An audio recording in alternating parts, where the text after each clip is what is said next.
It is difficult to imagine the Philippine educational landscape without the private schools. The private schools help the state fulfill its mandate of making quality education accessible to all Filipinos. It is in recognition of this role that the Fund for Assistance to Private Education, a permanent trust fund for private education, was established through Executive Order 156 on November 5, 1968. The Private Education Assistance Committee, or the PEAC, was created as the trustee of the fund. The PEAC is composed of the Secretary of Education as the ex officio chair and a representative each from the National Economic Development Authority, Catholic Educational Association of the Philippines, Philippine Association of Colleges and Universities, and Association of Christian Schools, Colleges, and Universities. For the development of private education, the PEAC takes on the role of funder, advocate, partner, and enabler. A national secretariat headed by an executive director executes the policies, programs, and initiatives of the PEAC for private education. In 1989, a landmark piece of legislation, RA 6728, or the Government Assistance to Students and Teachers in Private Education, or GAITF, was passed. The GAITF Act, which was amended by RA 8545 in 1998, institutionalized government assistance to private education in the country. The Educational Service Contracting, or ESC, Teacher Salary Subsidy, or TSS, Senior High School Voucher Program, the In-Service Training, or INSET, and Research are part of the Department of Education's GAITF program. The PEAC implements the GAITF program given the track record of the PEAC in program management. The PEAC has been involved in the development of the ESC, from piloting a scheme, which was a precursor to the ESC in 1982 to 1986, to implementing the ESC in 1986 to 1991, and from 1996 up to the present. The ESC today has close to 1 million beneficiaries. Part of the PEAC infrastructure for the GAITF program is the Regional Secretariat. The PEAC-RS is headed by the Regional Program Director, who designates a Regional Program Coordinator for the day-to-day program implementation in the region. The PEAC has the following responsibilities in the GAITF program: orientation, ESC certification, SHS voucher applications, processing, monitoring, resolving cases of schools with adverse findings, regular meetings and consultations with stakeholders, research and data gathering, in-service training. The PEAC is also accredited as a local continuing professional development, or CPD, provider by the Professional Regulation Commission, or PRC. Participants of the INSET programs offered by the PEAC have the opportunity to earn the required CPD units for the renewal of their professional licenses. From 2012 to 2017, the PEAC trained a total of more than 70,000 junior high school teachers, and since 2016, an estimated 17,000 SHS teachers. The PEAC also implements its own programs of assistance. The Assistance to Programs and Initiatives to Reform Education, or ASPIRE, gave funding support in the amount of 33.7 million to 99 projects of private educational associations since 2015 to 2016. The Research for School Improvement Towards Excellence has assisted 79 private school administrators and teachers writing their theses and dissertation since 2015 to 2016. The Dissemination Assistance to Research and Education, or DARE, has supported 16 faculty members who presented their papers in international conferences abroad since it was launched in 2016 to 2017.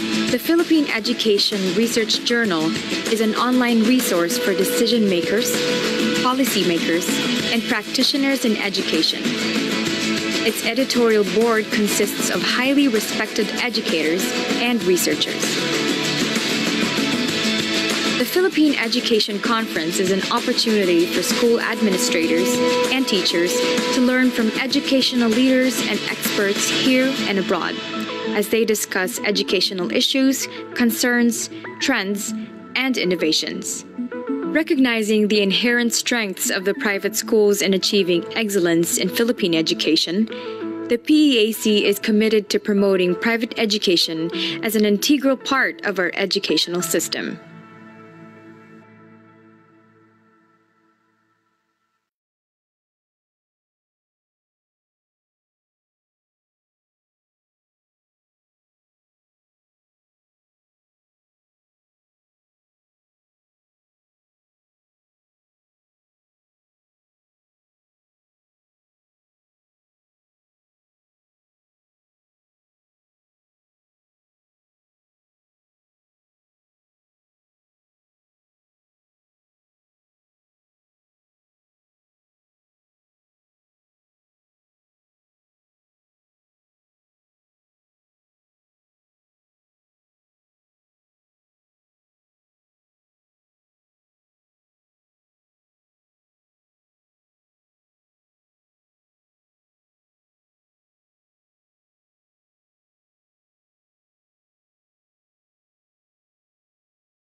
Good morning again, everyone.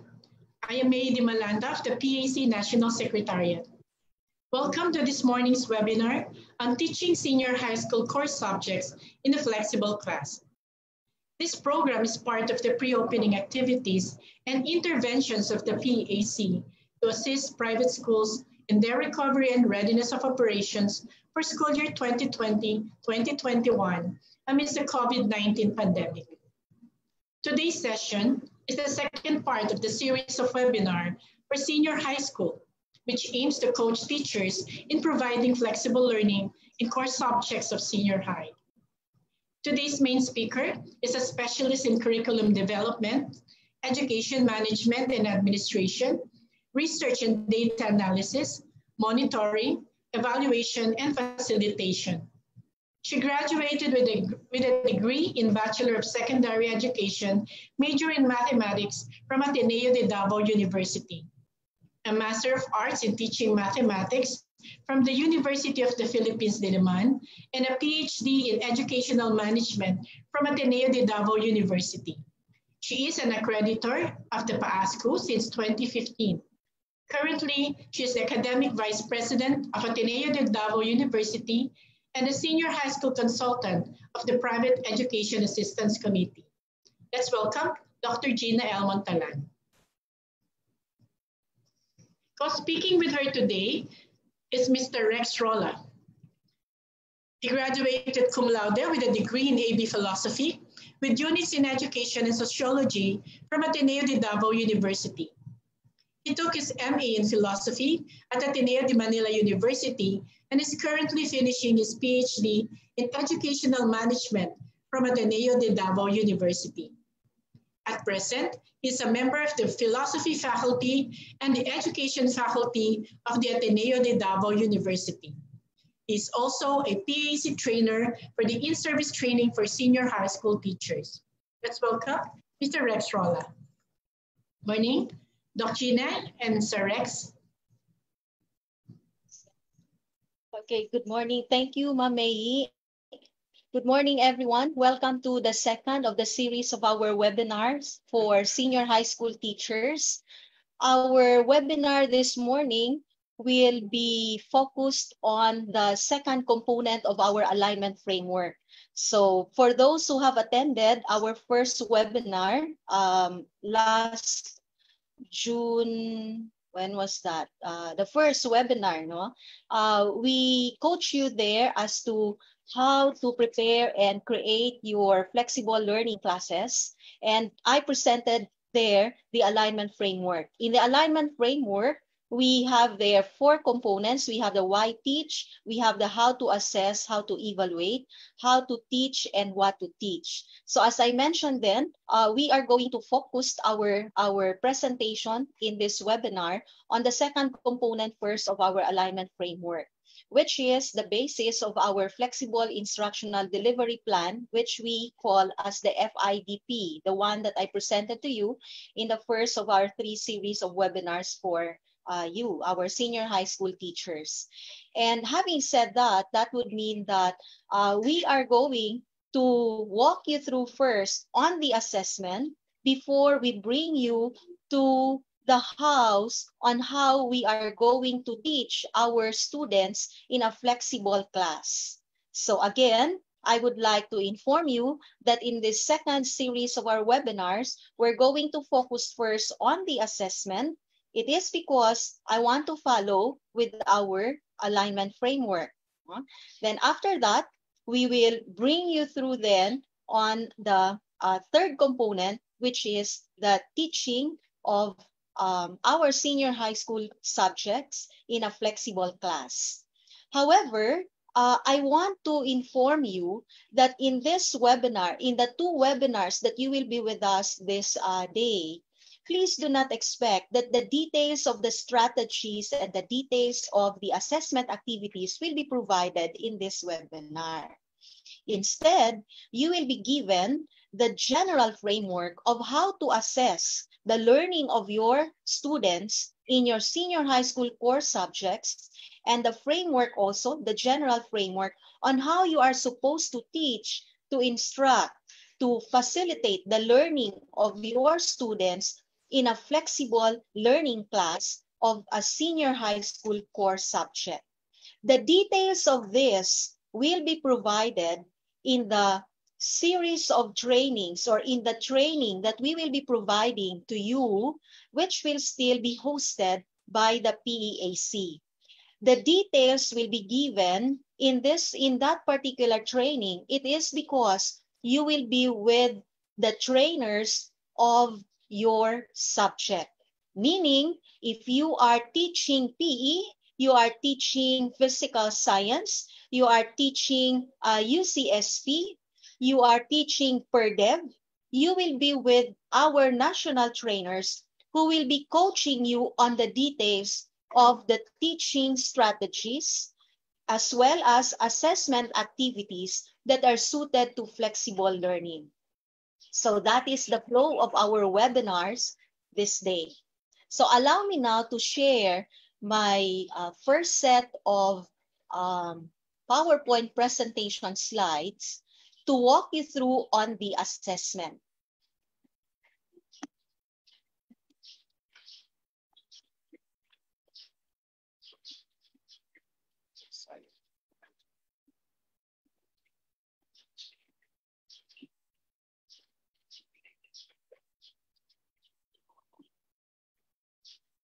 For a while. I have to have the, I'll stop share first. Allow me to share my slides on assessment.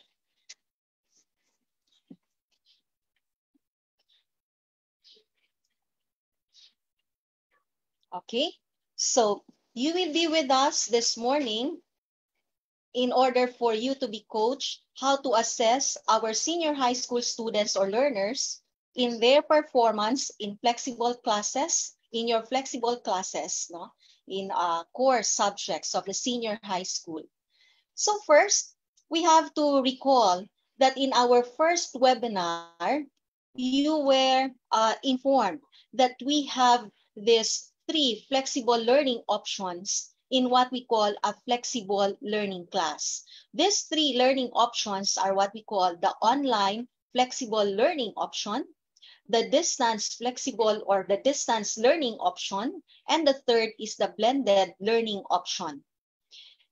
These 3 learning options in a flexible class are differentiated in context of instruction, students' learning, and assessment of students' learning. we have to take note that in differentiating these three flexible learning options in context of instruction, notice that common to the three is, of course, an instruction that is provided through media connectivity. But when you are going to provide now a distance learning option to your students, that would imply from this media connectivity, you're going to add the set of modules that can be accessed by your students offline. But if you are going to provide blended flexible learning option or blended learning option to your students, take note also that you are going to give your instruction through media connectivity. Plus, of course, you will have your in-person classes, those classes that are done in campus. The other one is for the assessment of students' learning. I would like to jump now to the assessment of student learning because I'm going to walk you through on how we are supposed to assess our students in their learning from our flexible class. For the assessment of our students, when we would like to differentiate our flexible learning options for an online class or even for a distance class or even for a blended class, take note that we are focusing on the performance-based assessment. What is the context behind this? Take note that when you are going to bring your instruction to an online platform or to a distance option or to a blended option, take note that common to all these three is that you have fewer number of days or fewer days to meet personally your students. And so therefore it is necessary that you don't have to give all exams, all assessments to your students by giving them all those by letting them face the struggles of all these three learning options. All you have to do is to know what you are going to assess, and by knowing what you are going to assess in each of your learner, it is necessary that you need to have a plan. And that plan must come first from knowing why you are teaching the course, why you are teaching the subject. And so, given that, we have to know how we are supposed to assess the performance or the learning of our students in these three learning options. In that case, it is necessary for us to be reminded of the context of a flexible learning or teaching learning environment. As I mentioned then, a flexible teaching learning environment has either no or fewer in-person classes in a school year compared to an in-person class. Also, instruction is mostly not on campus face-to-face interaction with your students. The learning generally happens based on individual student space, and the assessment of learning is monitored based on individual student space.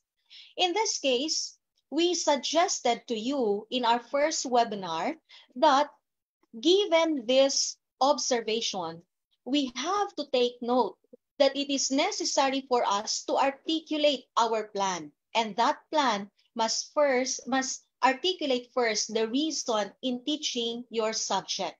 Because the moment you know now the reason in teaching your subject, it will be easier for you to identify the essential knowledge, the skills and attitude, or shall we say the competencies to develop in every learner enrolled in your class.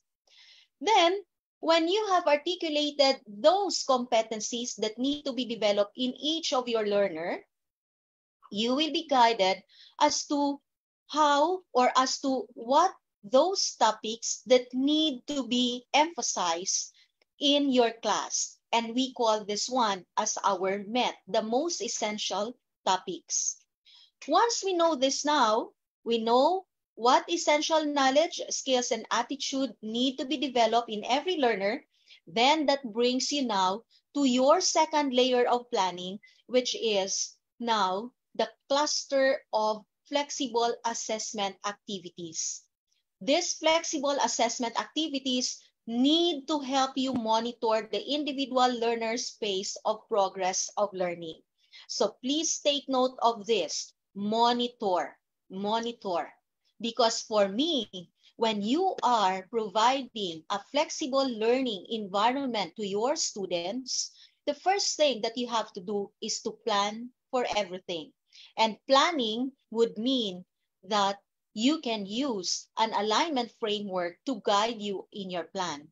The second one is, after planning, it is necessary for you to plan how you are supposed to monitor the learning, the progress of learning of your students. And after monitoring or coming up with a plan in monitoring the progress of learning of your students, it is necessary that you ensure that your students have the full access to all learning materials that you will be providing with them. Once you have all those three, I fully believe you will have a successful, flexible learning environment with your students. And lastly, that will lead you now, given this kind of planning, that will lead you now to identifying the flexible learning strategies. These are flexible learning strategies that aim to facilitate individual learners' pace of learning, the most essential topics. Take note that common to these two is the phrase individual learner's pace of learning. Where is now the instruction in here? Take note that learning is highly dependent on the individual learner's pace. And so therefore, this is now where the difference of our assessment framework and learning strategies will come in if we are going to compare this with our assessment planning framework and teaching or learning strategies framework for an in-person class. I would like to emphasize this to you now. And emphasizing this now, I would like to discuss this thing relative to the flexible assessment activities. So this is the context that we have to take note when we are going to bring our students to a flexible teaching learning environment. So what are we going to assess if that is the case? So as I said, it is necessary for you to start everything with a plan. Do not jump immediately to an idea that you need to come up with an assessment, with assessment activities. Because if you are going to do that, possible thing that happen would be you will end up with assessment activities that are incoherent with the purpose of teaching your course. That is the reason why we are insisting then that when you plan out things for your flexible learning class of your senior high school course subject, always go back to the alignment framework. It is necessary for you to know first the reason in teaching the course.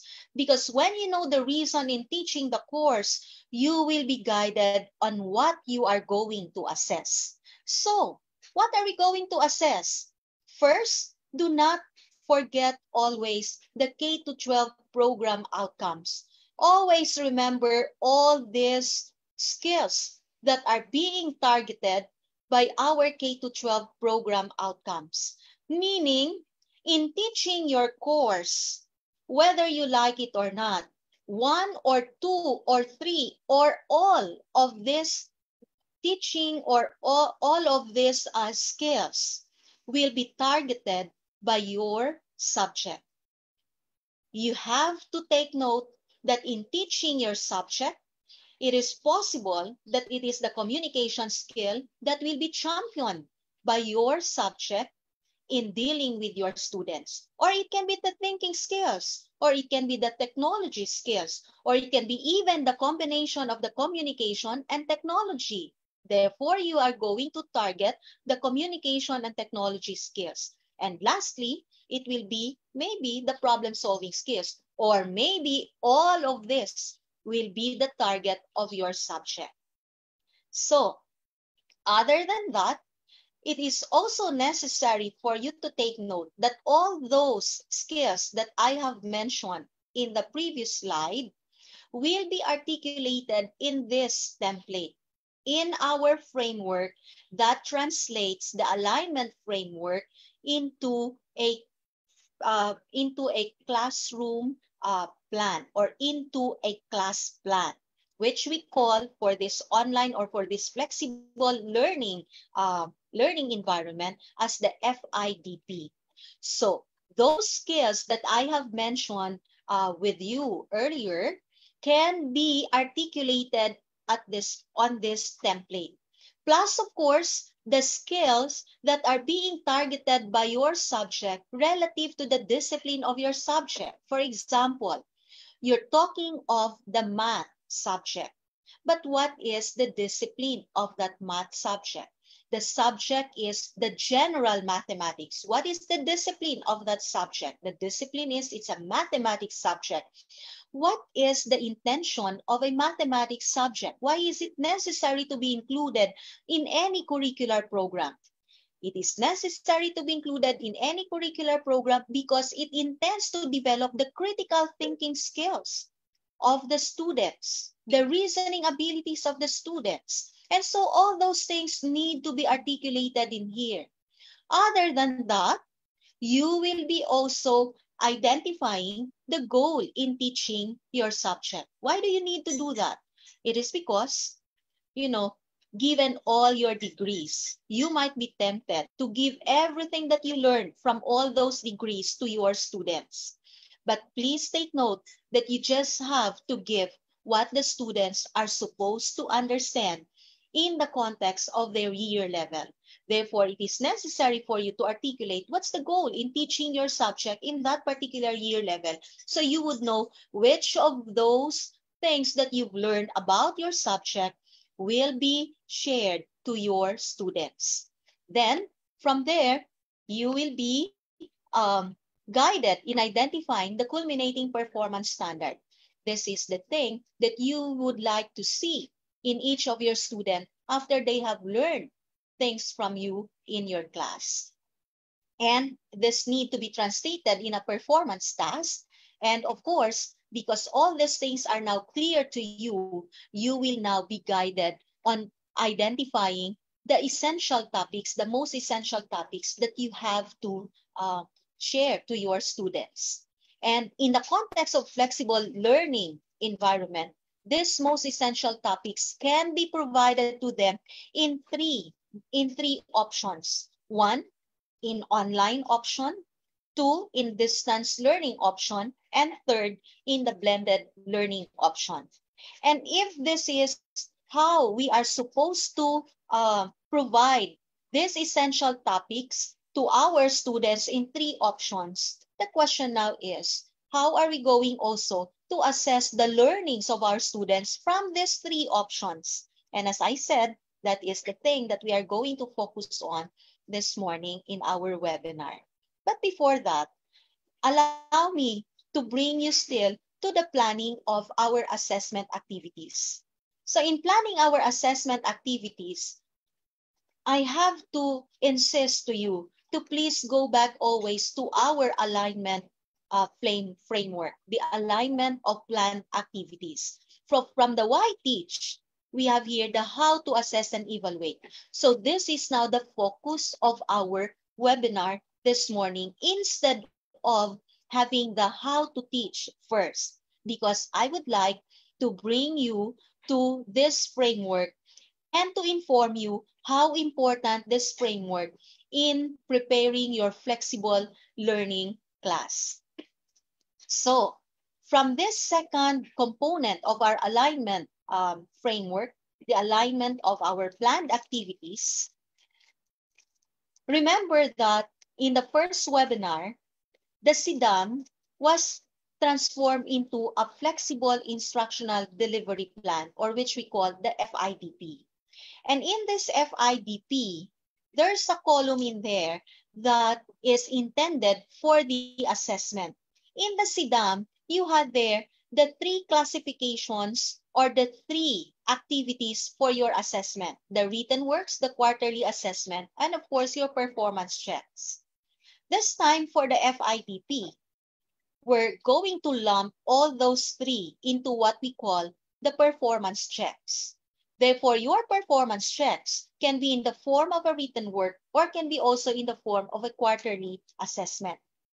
But what kind of assessment are we going to provide to our students so we will be assured that our students are now really prepared to to successfully complete their performance tasks? So this is what we are going to do now. Allow me to bring you to an answer to this question. What kind of assessment suit to a flexible class? So again, take note that in a flexible class, there are 3 options that you can provide to your students: online, distance, blended. But wait, let's understand this further. In a flexible class, does it mean that your whole class will go online? That your whole class will go distance? That your whole class will go for a blended option? My answer in there is yes, it's possible, but you have to take note that what we are talking about in this flexible class is the accessibility of the students to our learning materials. Please take note that in reality, in one class, you may have students who have internet access. You may also have students who don't have internet access. You may also have students who have poor internet access. And so given that, my other answer to the first question that I posed is it's possible that in one class, you may have 3 learning options for your class. You may have a group of students who will be accessing your learning materials online. You may have a group of students who may accessing your learning materials through distance learning option. Or you may also have a group of students who may be accessing your learning materials for your class through blended option. That is the reality that we have to be prepared. Please do not prepare on a context that in one class you will give full online, you will give full distance option, or you will give full blended option. There can be a variation of learning options for everyone in your class. That's the reality that I am foreseeing then that will happen in our classes. It is because in all these 3 learning options of a flexible class, common to the 3 is the online class, the accessibility of the learning materials through online. But the reality is that not everyone have a strong internet connection or even has an internet connection. Therefore, be prepared for that. And that is the context then of our assessment activities that I will be sharing with you this morning in this webinar. So, what kind of assessment suit to a flexible class in that context? Okay, first and foremost, always remember that we're not scrapping the performance task as your summative assessment. Always take note that the end part, the end goal of your teaching, of the learning of the students from a core subject of a senior high school is for them to be able to demonstrate their learning in a form of a task. Therefore, we are still going to have the performance task as a summative assessment. From this performance task as a summative assessment, this is one thing that I would like to emphasize to you. You know, there are some of our teachers, even I myself may not be an exception to that. You may not be also an exception to that in some cases. There are some of us where we consider the assessment as a source of two normals that will happen at the end of the class. It's a normal condition for us to have students who will fail in our subject, and it's a normal condition for us to have students who will pass in our subject. But wait, what is now the purpose of teaching and facilitating the learning of our students if we are just expecting them to fail at the end of our course? Then, having said that, I would like to emphasize to you that, given these three learning options of a flexible class, our students will be so anxious in all the activities that will be given to them, plus with all the negative impression that they have about assessment, about tests. Therefore, it is necessary for us to ensure to them that if they are expected to have a performance task, to complete a performance task at the end of our course, at the end of the semester, then we are also with them in helping them prepare to successfully complete the performance task. By doing that, it is necessary for us to provide them enabling tasks that will help us monitor the progress of their learning. It is necessary for us to have performance checks or enabling checks, enabling tasks that are directly related to our performance tasks, meaning the nature and the purpose of giving the performance check to our students will help us monitor the progress of their learning, monitor their readiness to complete the performance task at the end of the semester with us. But before they can have this performance check, it is necessary also for us to monitor and to check the readiness of our students if they can already perform this enabling tasks that are so necessary or that is necessary for them to complete the performance task. So you need to have your mini performance checks. This can be in the form of maybe if you want to check their knowledge in here, you can give an objective type of test in here, or you can even have a mini performance check that will ensure or that will help you gauge the readiness of your students if they are already prepared to get into the details in completing their performance tasks at the end of the course. Hence, with this, your performance task is classified as the summative assessment activity. Your performance check 1, performance check 2. Why am I suggesting in here only 2 performance checks? Well, of course, if you want to have more than 2 performance checks, you can do that. But I just have to warn you that, remember, in our flexible learning options, you will not be meeting every day with your students. And so therefore, it is necessary that you spare our students from all the bulks of works because we have to consider their individual pace of learning. And so we can minimize the number of performance checks that will be given to them. But minimizing them does not mean that we are going to shortchange them in terms of monitoring the progress of their learning. This implies that you need to have a serious way of planning your assessment activities. what I'm sharing to you now in this PowerPoint presentation slide is that I'm implying to you that once you have already identified, you have already formulated your performance tasks, ask yourself, what are those enabling tasks that will help you check the readiness of the students for them to complete the performance tasks at the end of the course.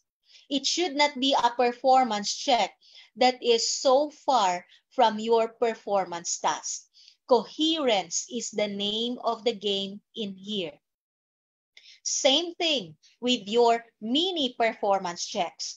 Your mini performance checks will allow you to monitor and will allow you to gauge the readiness of your students if they are already prepared to perform the enabling check number 1 or the performance check number 1, which is necessary for them to complete the performance task.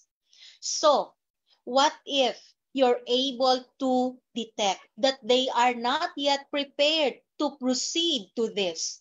Then that is the reason why I classify this one as formative and this one also as formative, meaning you don't be grading the scores of your students in here.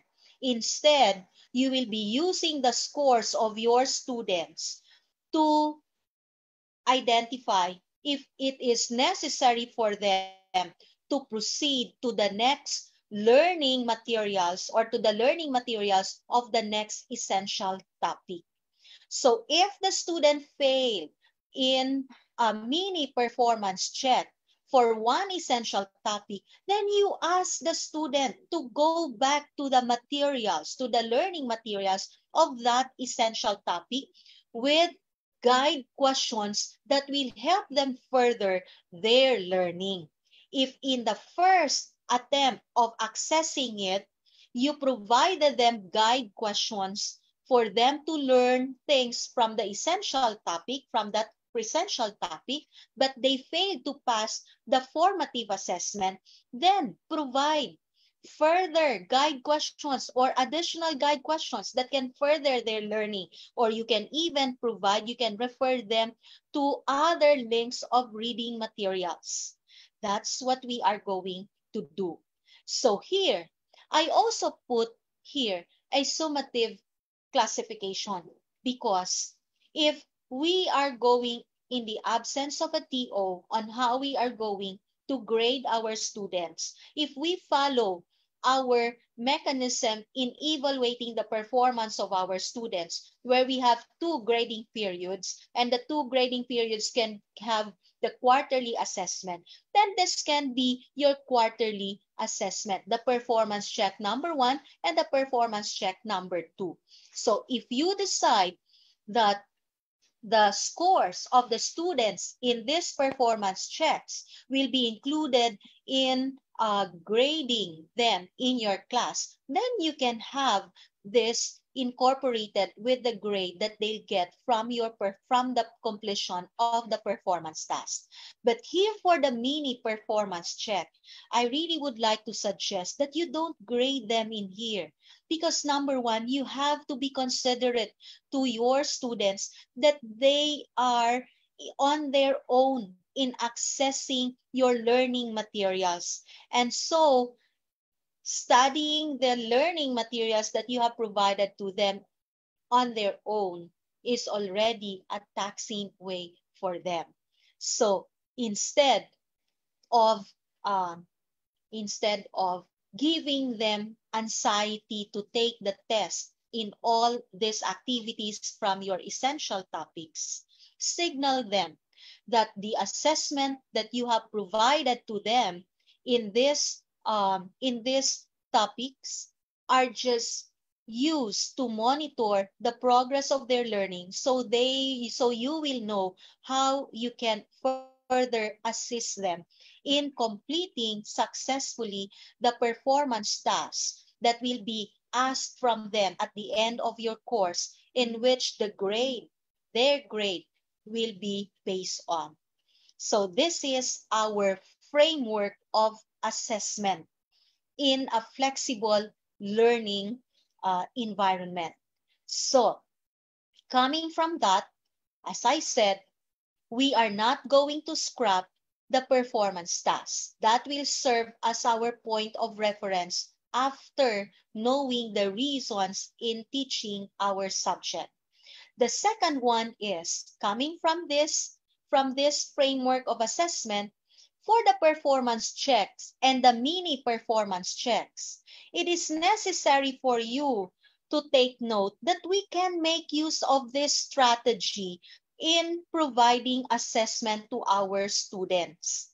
A differentiated formative task by output in order for you to monitor the progress of your students' learning, the progress of your individual students, the individual progress, of your students. So when I say differentiated formative task by output, that would mean that first, take note that if this is our framework of assessment, and this is how we are supposed to understand the learning options of our flexible learning class, where we can have students who may access our learning materials online, who may access our learning materials through distance learning option or through blended learning.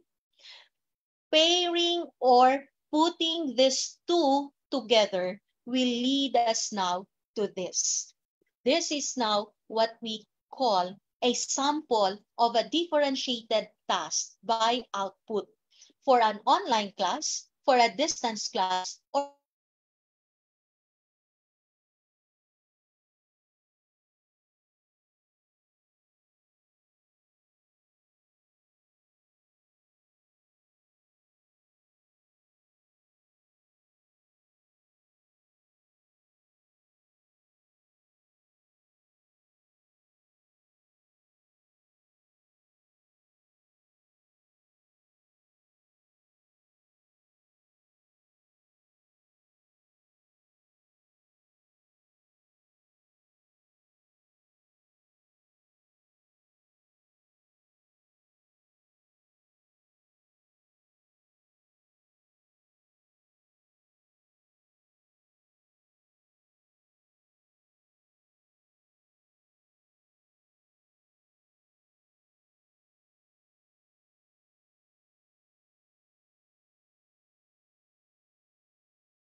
I guess we have a problem with the connection of Dr. Montalan.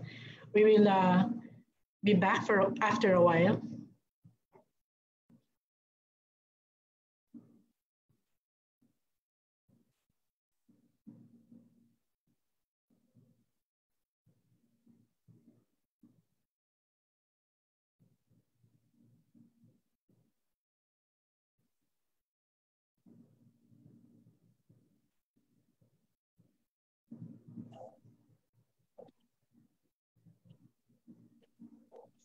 Okay. I'm sorry. Okay, you're back, Doc.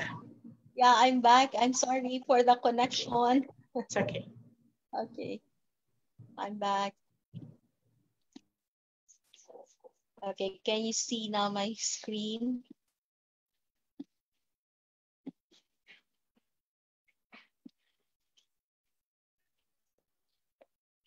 Okay, so I'm sorry for the connection of the internet. So here, we're back with a differentiated task by output for online class, for distance class, and for blended class. So as I mentioned earlier, we have to understand that the core courses of our senior high school can be classified as non-technical and technical. When I say non-technical, these are courses that may not need any in-person activity that will be done on campus. But for the technical courses, this may need in-person activities that may be done on campus or that may be done in real time interaction with our students. So for the non-technical courses, we have here the cluster of 21st century literature, the introduction to philosophy of the human person, the personal development, and the UCSP. For the technical, we have here, of course, the sciences, the earth and life science, the English and Filipino. I put them also under the technical because there are things that need to be done by students where they have to have, they can be completed, in terms of having an in-person interaction with the teacher or even a real-time interaction with the teacher. Say, for example, if we talk about the reading and writing English subject, we have to have the oral communication, the oral communication subject. Now, it's an English subject. Of course, you will not ask your students to just communicate their thoughts through writing. You want to hear also your students talking to you, expressing their thoughts orally. So that is the reason why I put these two in the technical component, technical cluster of the subjects. Then we have, of course, the general mathematics. We have the PE, we have the media information literacy, the physical science, and the statistics and probability. So in this context, how are we supposed to have our assessment?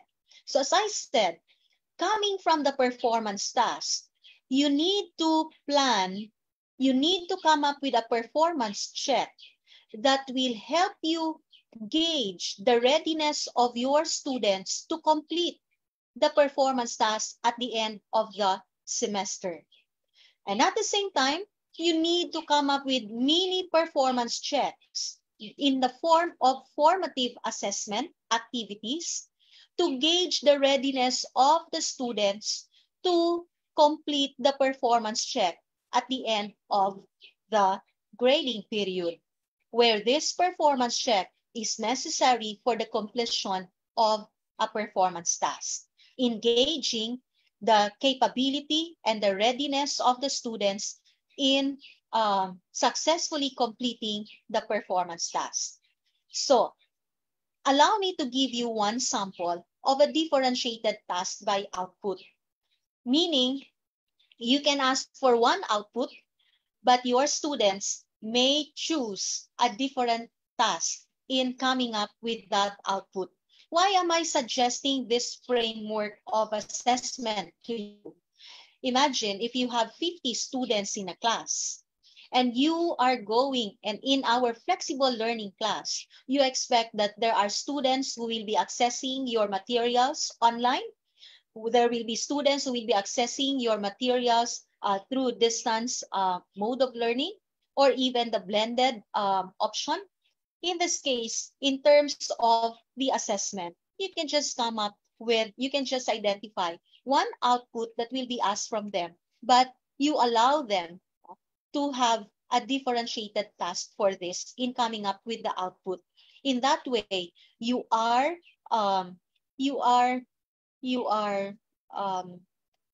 of course, you suggest to your students, you encourage your students to be more creative, to be innovative in coming up with the output. And so here, if let's say, we say here, take note, here we have the essay. For the essay, when we say essay, it can be in a form of a reaction paper, or it can be in a form of a reflection paper. So when you say you ask them to come up with an essay for you to gauge if they are already prepared to successfully complete their performance task, it is necessary for you to check the development of the skills and knowledge that are supposed to be developed before they can complete the performance task. So what is the difference between a reaction paper and a reflection paper? So first, you don't just simply say, okay, at the end of this essential topic, you are expected to come up with an essay with a guide question, of course. But I think it is necessary for you to give them an option. by reading or by completing, by successfully completing these reading materials, it is expected that you come up with, okay, this output. You have an option to either have a reaction paper or a reflection paper. So for a reaction paper focuses more on students' analysis than their personal opinion on the material. So here, when a student chooses to have the reaction paper, then it would mean that the student is displaying to you his or her critical thinking skill. The student is communicating to you that he or she would like to be assessed in context of his or her critical thinking skill. Because a reaction paper will start, of course, having the critical thinking skill utilization. From there, specific examples and evidence from the material will be cited to back up the analysis of the student on the material. Now, where are the low-order thinking skills in there? Well, of course, in the revised Bloom's taxonomy, no student, no among us can get into analysis without, of course, having all those three other low-order thinking skills, right? So you can get into an analysis if you, of course, you remember the highlights of the material. You can get into the analysis if you have understood the material. You can get into the analysis if you're able to identify an application of this material. Now you are prepared for the analysis. So a reaction paper can be an option to them. Another is a reflection paper. A reflection paper is quite different from a reaction paper. A reflection paper focuses more on students' opinion. They can start with their feelings, their response, and their analysis on the materials.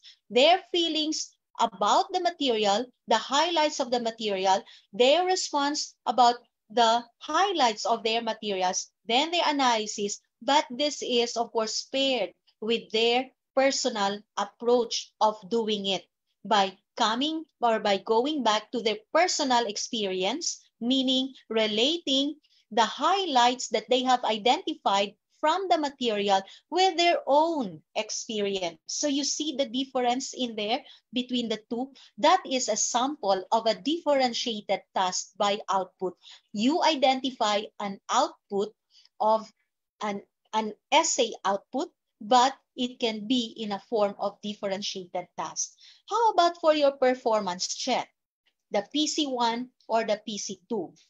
It can be also in terms of differentiated themes.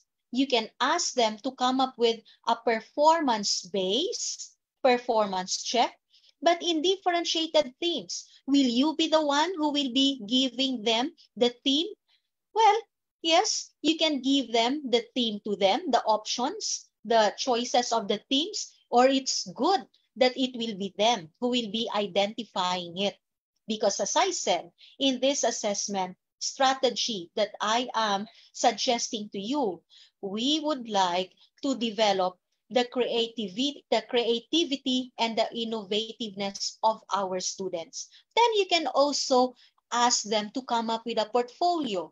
You can ask them also a video presentation or a real-time talk show or debate or role play in differentiated themes. So as I said, it can be either you or your students who will identify these themes. For the distance class, which is a combination of online class and offline remote class, oh well, it will still be the same.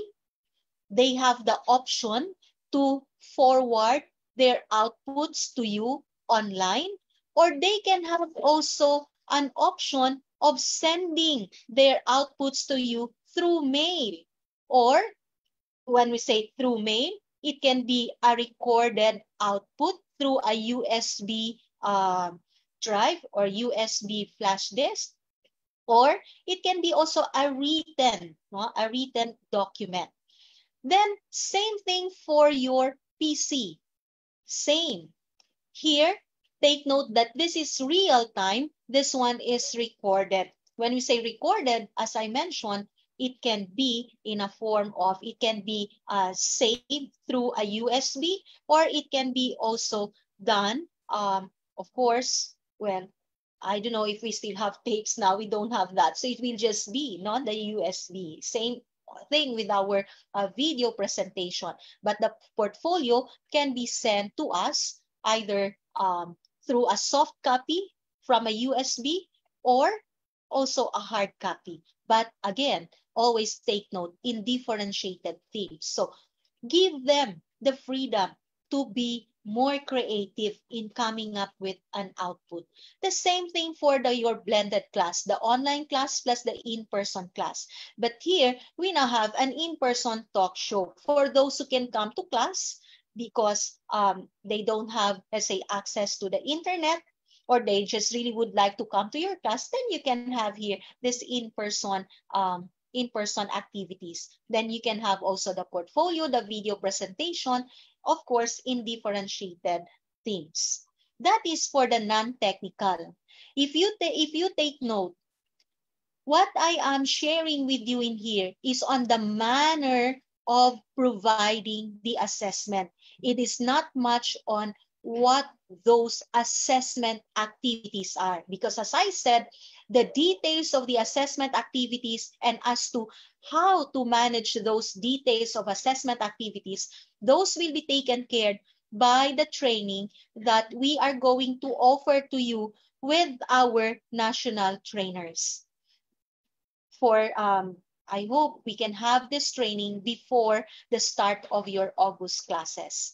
Now, for the technical core subjects, take note that I still put in here the essay. Can it be done for a math class? Can it be done for a statistics and probability class? Can it be done for a PE class, for an MIL class? Yes. Those strategies that we have identified here for the non-technical courses can be also adapted in the technical senior high school subjects. Like for example, in a math class, you present a particular theory, a specific theory in an essential topic. And in that essential topic, you present not only the theory, but you present also the possible application of that theory or the possible application of a formula. From there, if we will end up to that point only, the learning is not complete. The reason why we provide them knowledge about that formula or about the theory is for our students to identify the various possibilities of, or the varying possibilities of the applications of this. So first, it would be good for them to articulate or to communicate their thoughts on where they can possibly apply this theory or this formula in their day-to-day activities. Then you can have there your what? Will it be a reflection paper? Will it be a reaction paper? It depends on where the learning of the student is at that moment. So you can have this one also. But of course, you can also have like mechanical problem solving in here. For your PC, still you can have this one. You can have a portfolio of the analysis of the students on where they can apply the theories that they have encountered, the concepts that they have encountered, the formulas that they have encountered, or the strategies that they have encountered from all these subjects in terms of applying those things to their day-to-day activities. Also, you can have a case problem in differentiated themes, a home laboratory activity also in here, And take note that the home laboratory in here is a home laboratory demonstration, real time. You can be watching the student while demonstrating the home laboratory. But of course, you have to choose which of those laboratory activities can just be done safely at home. I know that our science teachers know it very well. No? So you have to choose also. I'm not saying that all the laboratory activities can be done online. The other one is you can also have, instead of asking your students to demonstrate, no? In here, you can ask the student to write a procedural report on how he or she was able to complete the home laboratory activity. That can be done. Or you can also have here a concept theory application. For the distance learning option, take note that, of course, we still have all this here. But for the reflection paper, for the reaction paper, the essays in here, take note that this can be submitted online, or as I mentioned earlier, it can be also submitted with a soft copy, or in soft copy, I mean, saved through a USB or through a written document. Same thing in here, we have the same, but take note that, again, you have two options, online or in the form of a saved work, okay, through a USB, either a soft copy or a written or a hard copy that is sent to you, no, to your address. Then for the blended, well, you have also the option for the online, and here you have also the option in doing it in person. So they can submit these things to you. No? So again, take note that for this whole thing, I would like to emphasize to you that what I have shared with you now is a mechanism, a strategy on how you are supposed to handle your assessment, on how you are supposed to administer your assessment. So as I said, first, to administer your assessment, it is necessary that you know the reason in teaching your course, because it will lead you to identifying the skills, the knowledge, the attitude that needs to be checked to your students at the end of the semester. And because you know that now, it is easier for you to develop your performance tasks, to formulate your performance tasks. But from your performance tasks, take note that your aim is for every student to successfully complete the performance task. And if that is your aim, it is necessary then that you have to provide to them enabling tasks that will help you gauge their readiness to complete the performance task at the end of the course. But because the performance task at the end of the course can be done in different ways also, different approaches, then you expose students, your students, you prepare now students, or you bring your students in an environment where they are already encouraged to complete an output in varying tasks, no, in varying modes. So this is a sample then.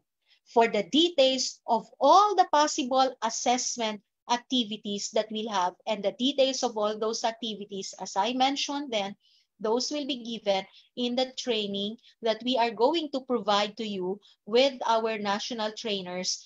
And the training is really intended for your subject. You'll be grouped, no, by subject, by specialization. So that is why the coaching in there will be done in a specialized manner. So take note that in here, with this differentiated task output, so first, how are we going to have our assessment? Let's go back in there. Our assessment must be developed, must be formulated based on our knowledge on why we teach the subject. Then we create the performance task. We formulate the performance task. Then we develop enabling tasks that will help you monitor the readiness of your students in completing the performance task.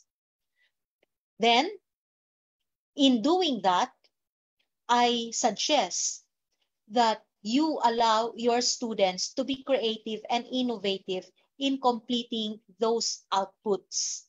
Therefore, I would like to call our formative assessment as a formative assessment that respects the differences of how students view the output on how they can complete it in accordance to their pace of learning.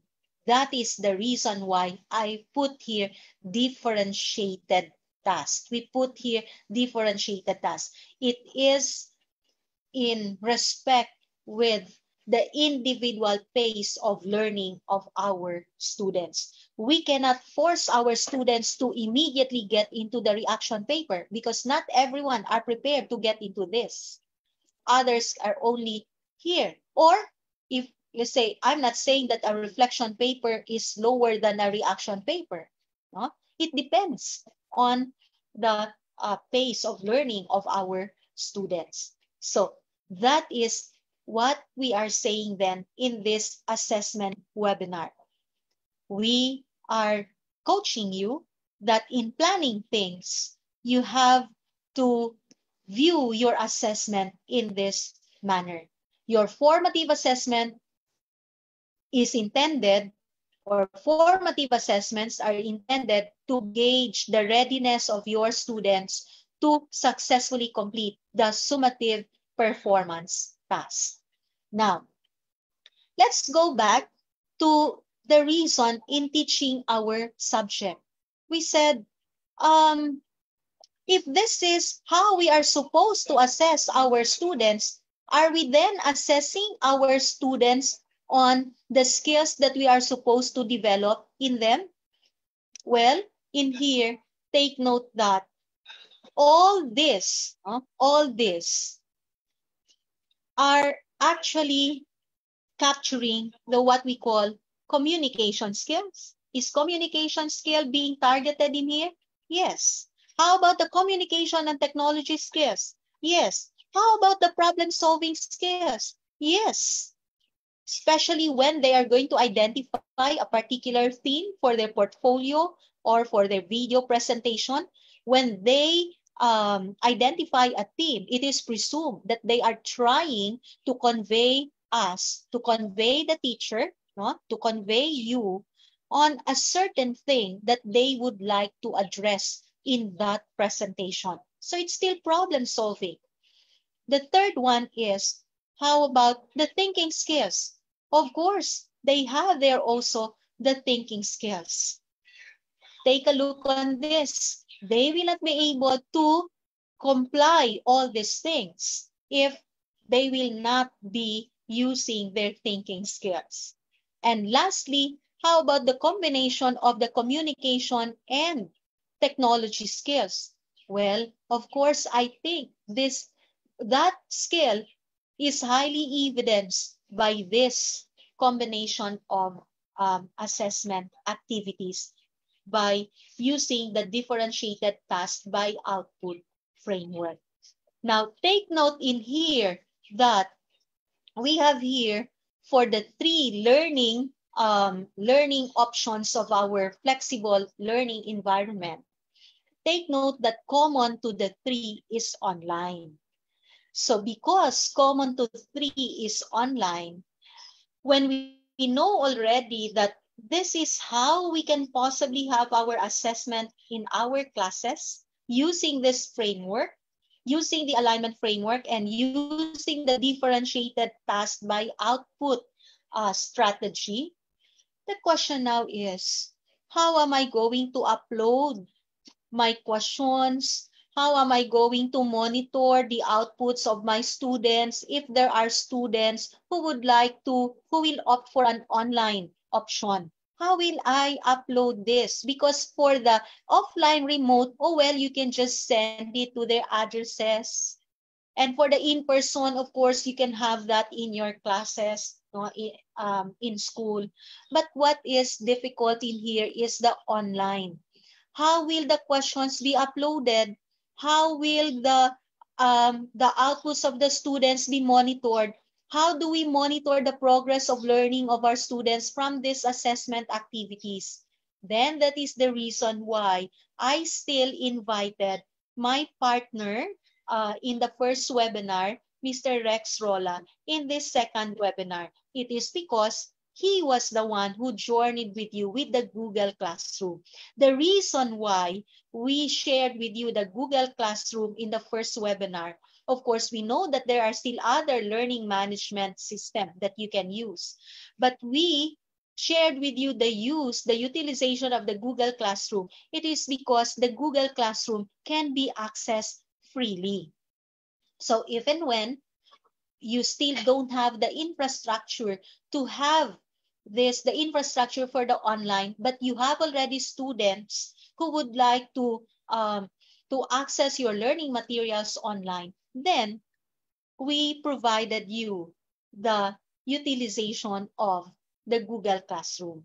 So allow me now to give now my session to Mr. Rex Rolla. I hope with my session with you in this webinar, you are able to somehow identify a strategy on how you are going to administer your assessment. So what's the strategy? The strategy is that it has to be performance-based. You start with a performance task and use the formative assessment to monitor and to gauge the readiness of your students to successfully complete the performance task. But in doing that, you allow the students' creativity and innovativeness to be expressed in those outputs that you will be asking from them. And so therefore, I suggested to you to have a differentiated task by output strategy.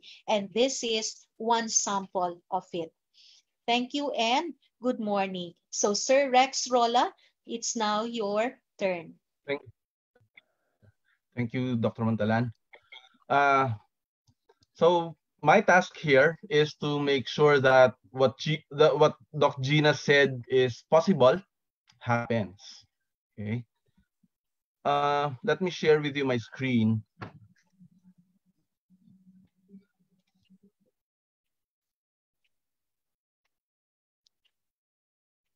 Okay.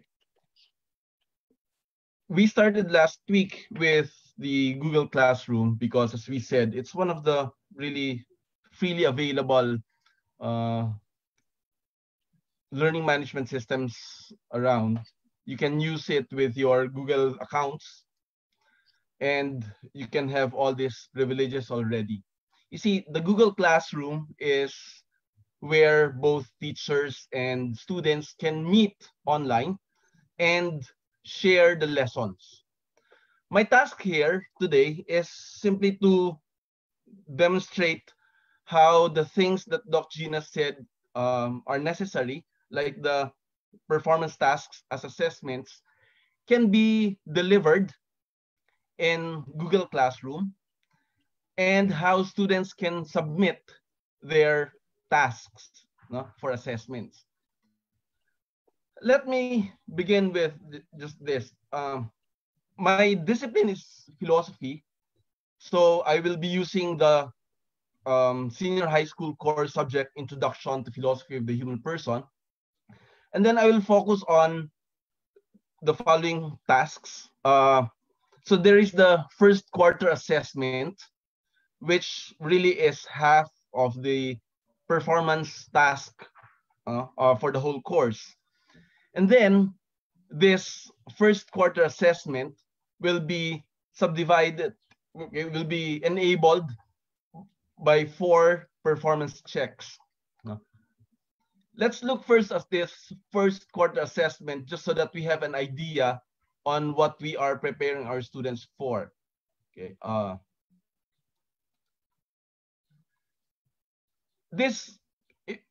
If you have seen last meeting how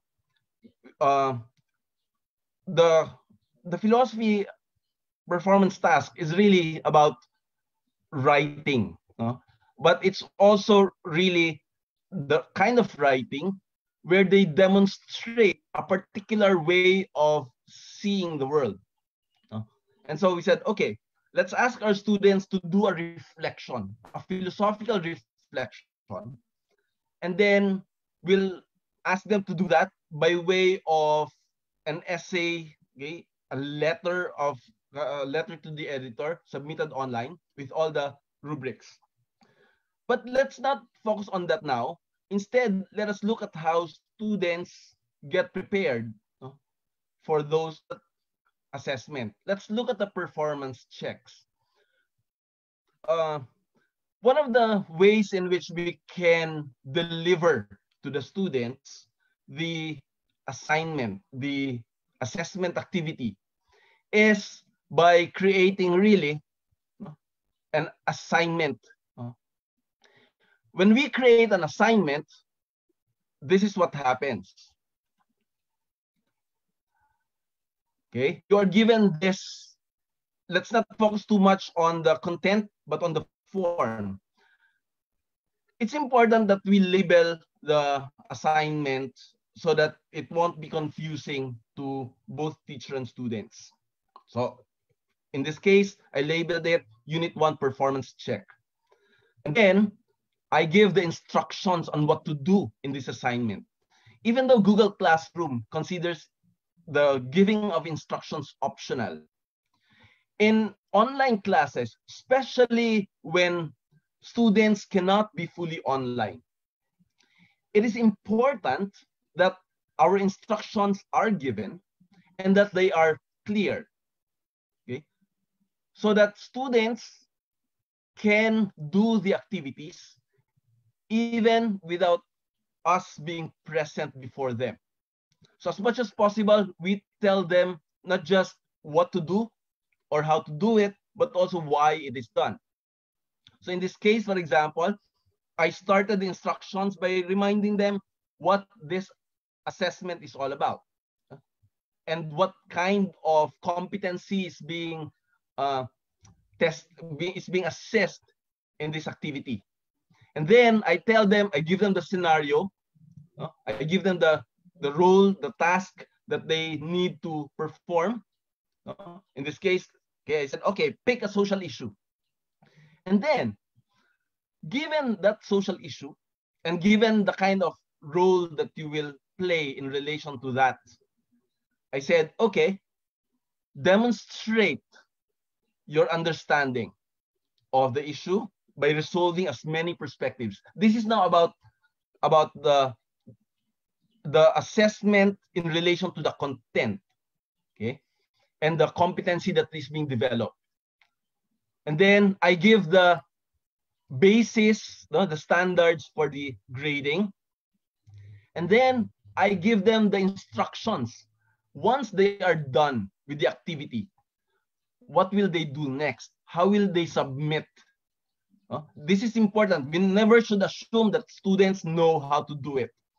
Okay.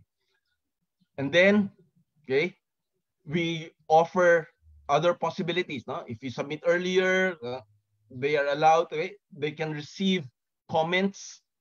We will allow the rewriting. Okay. And then here I attached the document where they will submit their result. Okay. You can do that by, okay, if you have a file available. For example, what I did is I did the requirement first in Google Drive, and then all I did was add the file. Okay. So it appears here, okay, and then I will add it. Once it's added, the link is available to the student. Now, because this is an individual activity, I have to decide what the student can do with the document that I have put in, that I have attached. Is it something that they can only view, but they can't do anything with the file if that's the case? Is it something that they can edit? But if that's the case, it will become collaborative work. In this case, because I want an individual work, so I said, okay, let's make a copy for each student. And then there are other things I need to decide on. Okay, who gets assigned the tasks? Do I assign it to all my students? Okay, in this case, for example, I have 3 students. Will I assign it to all of them? Or if the others are not yet ready, I may just assign it to 1 student. Okay, and then once it's assigned to 1 student, I put in, okay, the category where the grade goes. So I say, okay, it's a performance task. It will be credited there. It's a 50-point activity. It may not come out in the final grade, but at least they would know how they performed in relation to the standard. And then there is a place for the due date. This is important, even though we allow for students to pace themselves individually. I find the idea of a due date very important insofar as it offers prompts to the student, whether they are on schedule, they are ahead of schedule, or they are behind schedule. So let's say we put in a due date, let's schedule it for, let us say, Saturday. Okay, and then we decide where we will place it in our order of things. I put it under performance tasks. And then, so that students can be helped further in how to do the task well, I attach a rubric. No? So in the rubrics, no, I indicate there, no, how they will be graded. Okay. One can edit the rubrics also. Okay. Once they are done, then you are ready to assign it. Okay. In this case, let us assign it and let us see what it would be like on the student side of things. Okay. So we assign it. Okay. The students will see it, we are told. And then let's, the internet's rather slow. Okay. Let us jump over to the student side of things. Here, this is the student to whom the class was assigned. Okay. To whom the assignment was given. Okay. Now, here the student now gets to see the assignment. Okay. He gets to see the instruction. Okay. And then he gets to, okay, he can work now on this. He can work on this document online. Okay. You see, what happens with this document is that automatically everything that the format that I gave to the document will be immediately given to the student, and the student, the file of the student will immediately get his name on it. Okay, and then let us say, so the student can work here automatically. Okay, can work online on this document. Okay, let's say, okay,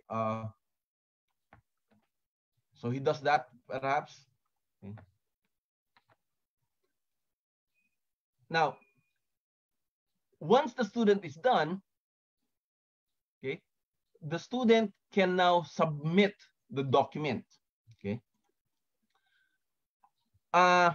What if the student cannot afford to be online while writing this requirement? Okay.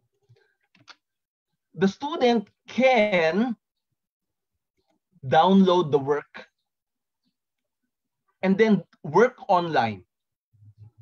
Okay. After working online, the student can submit the work again. No? Let us look at the student side of things. Okay. This is what the student will see. Okay. After he is done with the work,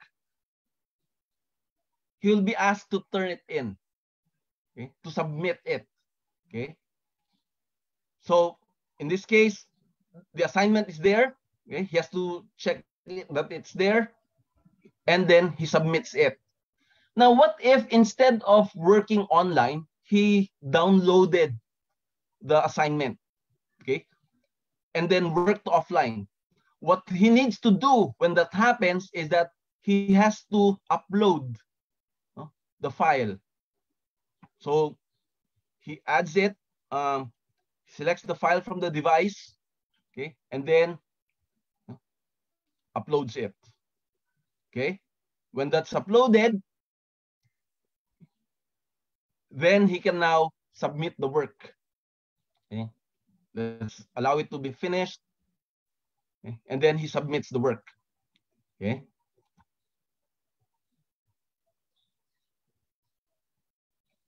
That is how it's possible to do essays, whether it's essays on comprehension or essays on understand or on analysis or evaluation, all forms of essays, even reports can be done that way. Now, for example, a student has submitted and then he remembers there's something else that he needs to do. Okay, he submitted too early. There were late insights. He can unsubmit so that he can rework on the document. Because the moment that the student has submitted the work, he cannot edit it anymore. The only way he can edit it again is if he unsubmits. Okay, he can even give private comments like, "Sir, sorry for the grammatical errors." Okay. Now let's look at the teacher side of things for this one. Oh, no.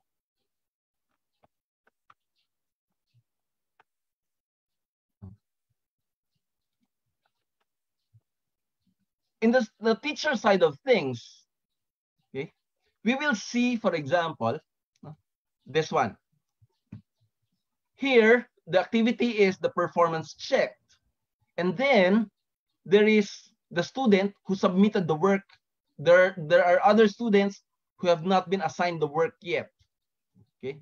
How does, okay, what the teacher can do now is, okay, look at the submission of the student. Okay. In this case, this one. Student, the teacher can now add comments. Can add comments on the work. Let's say, okay, we say follow. Wait.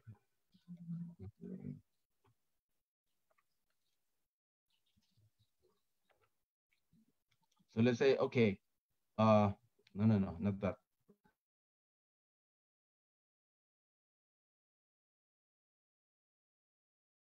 Let's use it. Okay. The teacher can add comment. For example, he says, okay, wrong preposition. And then when he grades, he can grade by looking at the rubrics. Okay. What about comprehensiveness? We say, okay, it's just developing. For depth of insight, okay, it's satisfactory. Poor, beginning, for manner, okay, it's exemplar. Automatically, you get the grades. Okay, and then you can return it to the student. Okay, now this is for one type of requirement. Okay.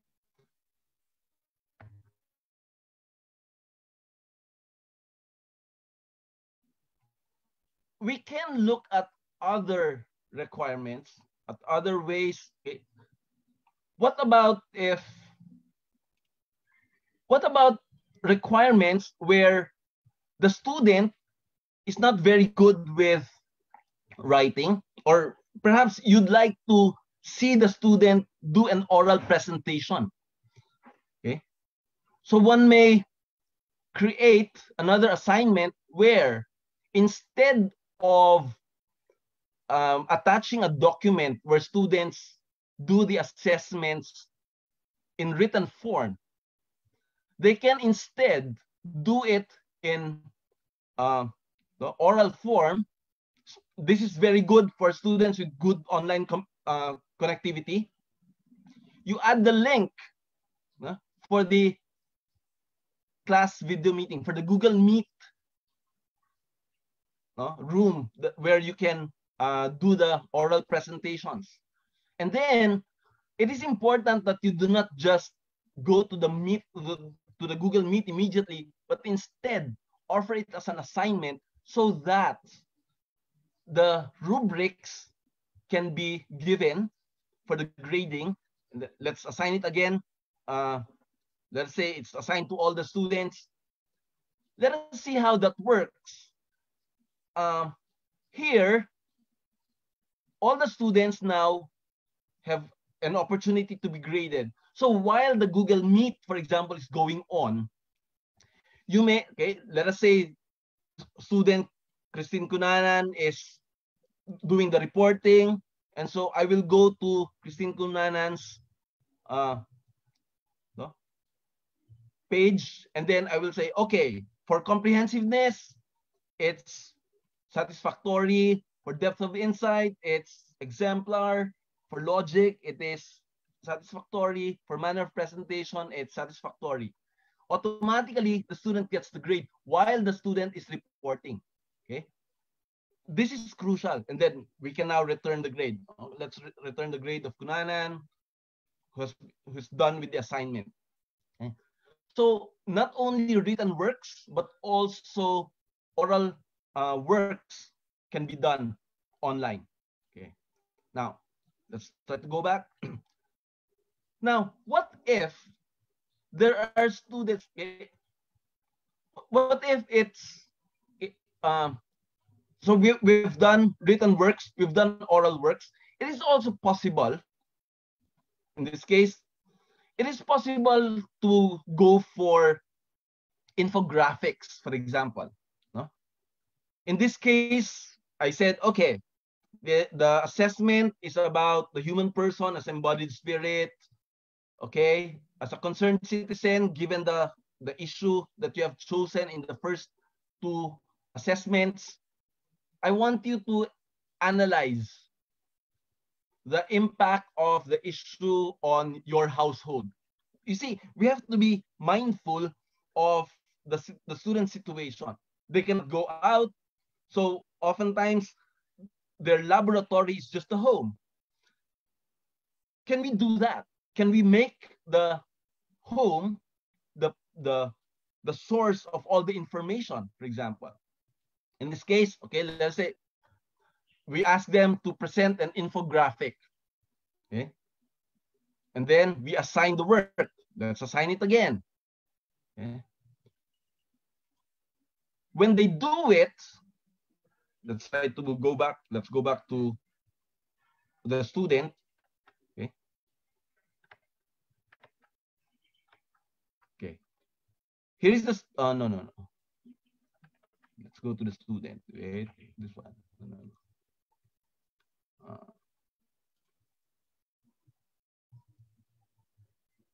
Whoops, wrong link. Wait.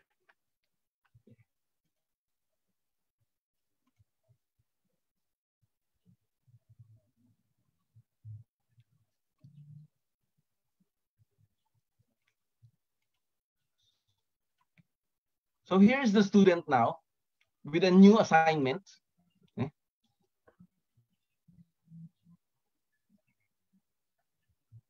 Oh no, this is the wrong class. Oh, no. Yeah.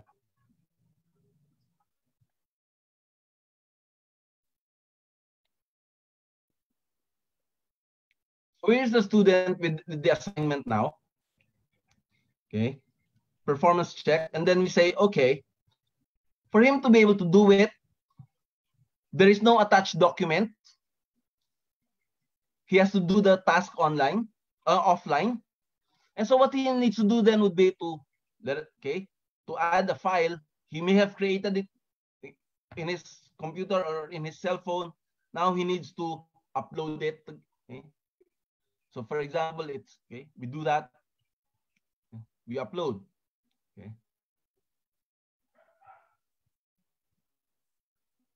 You see, the bigger the file, the longer it takes to upload the file. Okay. And it eats on the load of the student, the internet load. So we have to be very careful with those things. Okay. That's a big file. Let's just cancel it. Once it is attached, then you have to mark it as done. You see, the rubrics that we have attached to the assessment file also gets is also seen by the student, so that while doing it, he can respond already to the way you would have graded the assignment himself. He doesn't have to wait for you, for the teacher to assess him. He can assess it by himself. Okay? Now, we have already seen 3 different assessments. There's another way. Okay, Gina earlier was talking about the kind of assessment where we allow for differentiated outputs. So here, for example, in Unit 4 performance check, okay, so there is the content based on the kind of lesson that we have. And then, instead of just dictating on the student what form the outputs to take, we may allow the student to have a choice on the kind of output he will do. Okay? This is to recognize that different students have different ways of learning and of succeeding. So there, okay, a student, for example, who is better in writing, the earlier requirements have taught him na, yes, I am better with writing than with oral presentations or with infographics. So there is an opportunity for me to submit an activity that demonstrates my strength. I will, for this report, write a feature article for a newspaper. Somebody who is not as good with words may instead opt for a photo essay or an infographic. Okay? Or somebody else, for example, may be good with words, okay? Maybe confident orally, and so he may go for an audio-only report, a podcast, for example. And then there's somebody who likes to be in front of the camera, so you may opt, okay, for a video report. And then you say, okay, whichever form your assessment takes, you can, okay, attach it to the assignment and turn it in. Okay. You see, the forms may be different, but the way it is sent to student and the way the student gets it and then submits it back would always be the same. Okay? There is a standard format for communicating in the Google Classroom. Okay. And so with that, I will stop.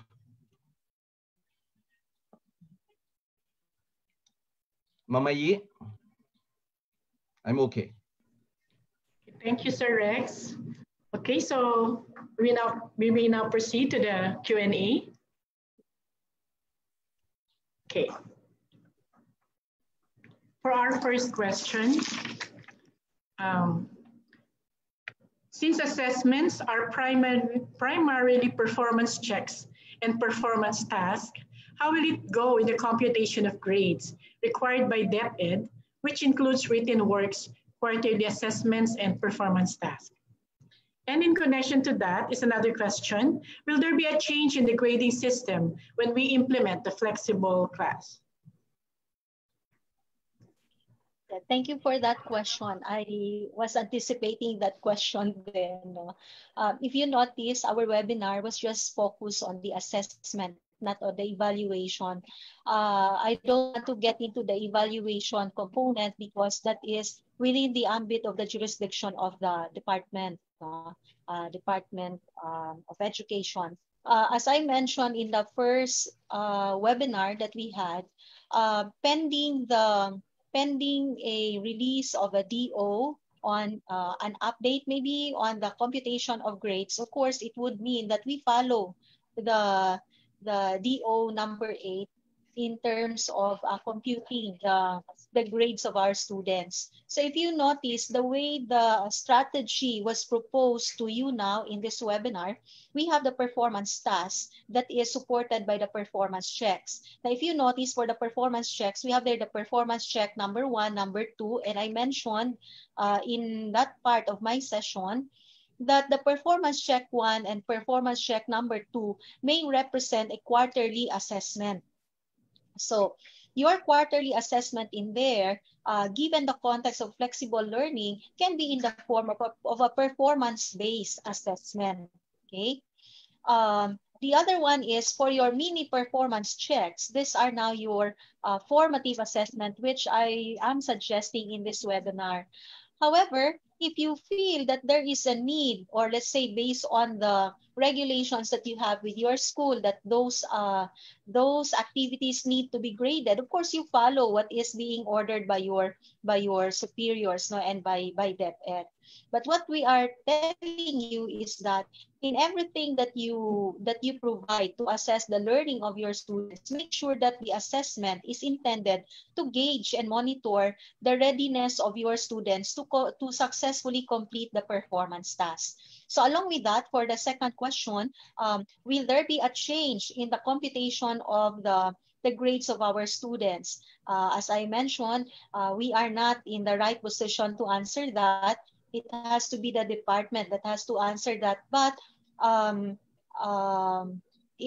would say that pending the release of any change in that order in computing the grades of our students, we follow still the mandate of the department on how we can compute the grades of our students. But you can have flexibility in terms of requiring or coming up with requirements from your students in context of our flexible learning environment.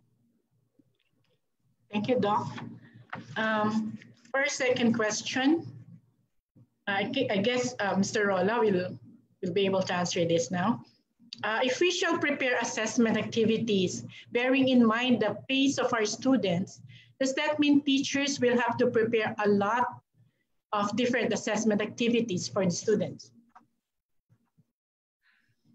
That's one of the possibilities we can offer.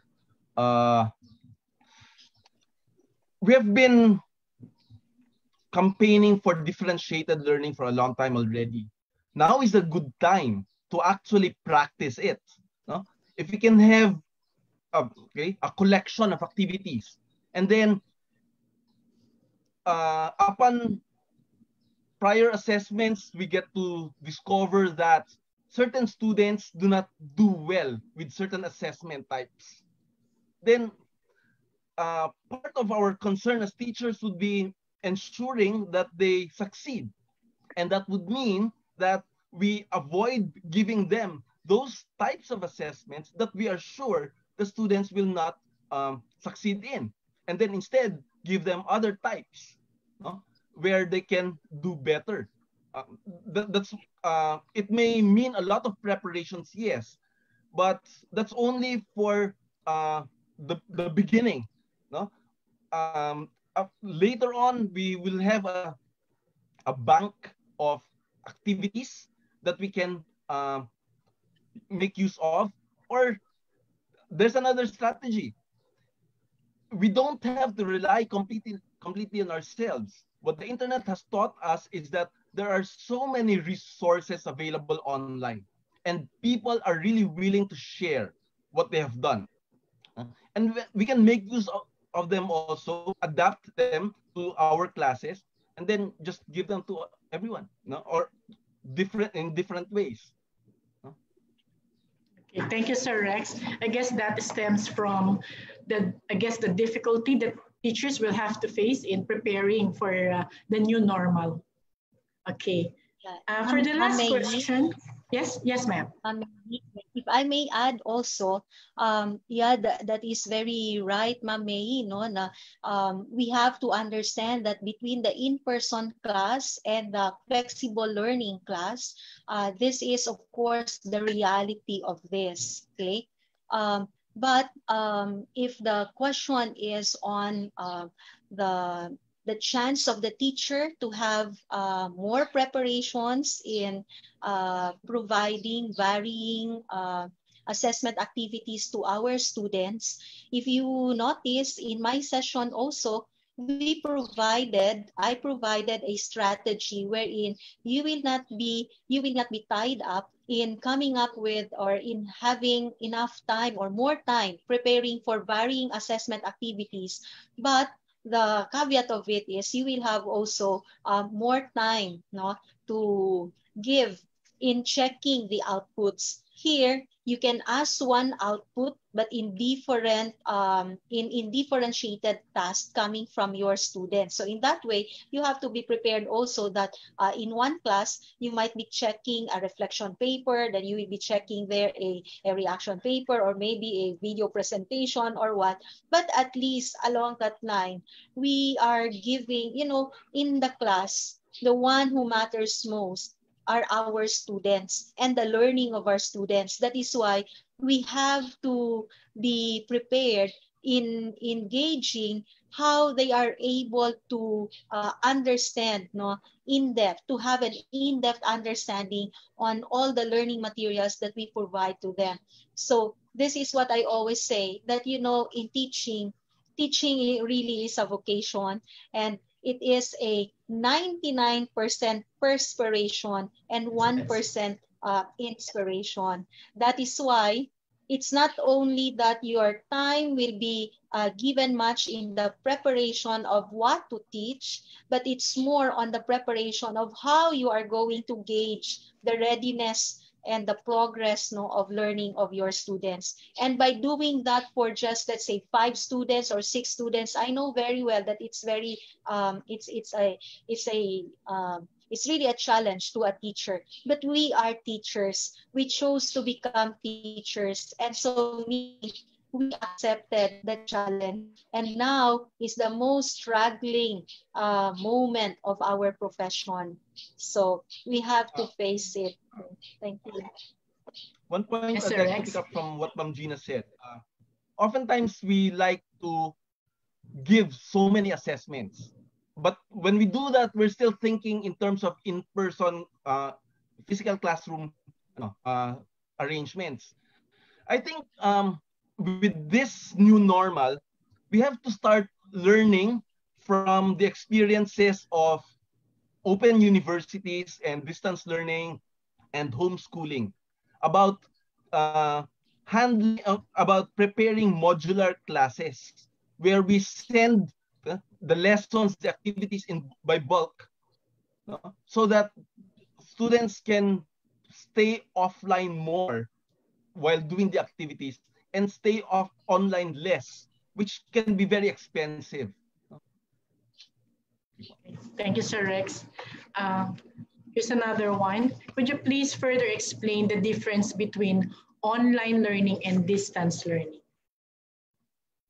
Okay, for the online learning, in all generalities, when we say online, all interactions with your students, no, are done through the tawag yan, internet connectivity. Okay, but when we say distance learning, if I may follow also the context of how DepEd, no, the Department of Education, view the distance learning, this is of course a combination of an online, there's a portion where things can be accessed, can be done through internet connectivity, and the other one is through offline remote remote learning. Meaning to say, there will be portions wherein the teacher will be meeting the students maybe real time, or students will be accessing materials. They will have their learning asynchronous, no?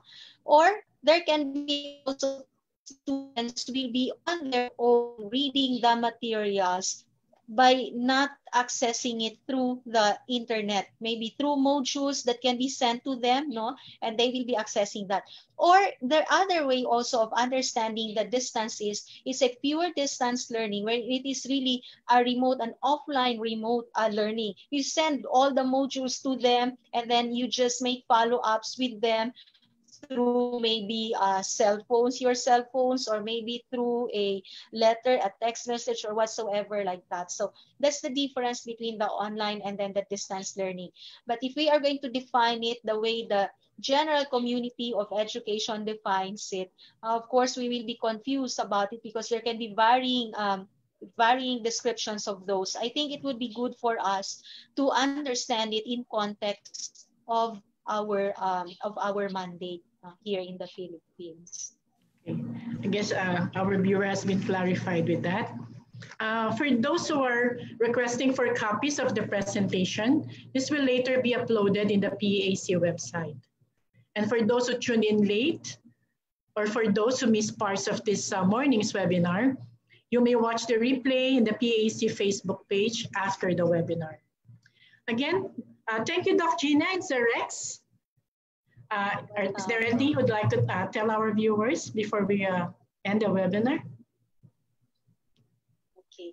To all our viewers, we thank you for your time in being with us this morning. I know that you are very busy preparing for your next term's class, and also completing your last term's class, no? Completing all the requirements. But because of the new normal, the challenges in the new normal that we are facing right now, I thank you so much for choosing to be with us this morning. Giving your 5 minutes time is already to me, that is already something, no? Because of the things that you need to work on. I hope that in this webinar, together with the first webinar that we had, where we coached you how to prepare and create your online or flexible learning class, I hope that somehow you're able to have some hints as to how you are supposed to prepare your own flexible learning class. The things that we mentioned in here may not be understood as a one-size-fits-all strategy. After all, it is you who knows best, no? Who knows best the strategy that you are going to have for your classes. So that is why the one that we are providing you in this webinar is a general framework as to how you can jump into the other fence of our function as teachers, from the old normal to the new normal. So with the 2 webinars that we had, helping you plan and prepare flexible learning class, and now putting the emphasis on how to plan your assessment activities.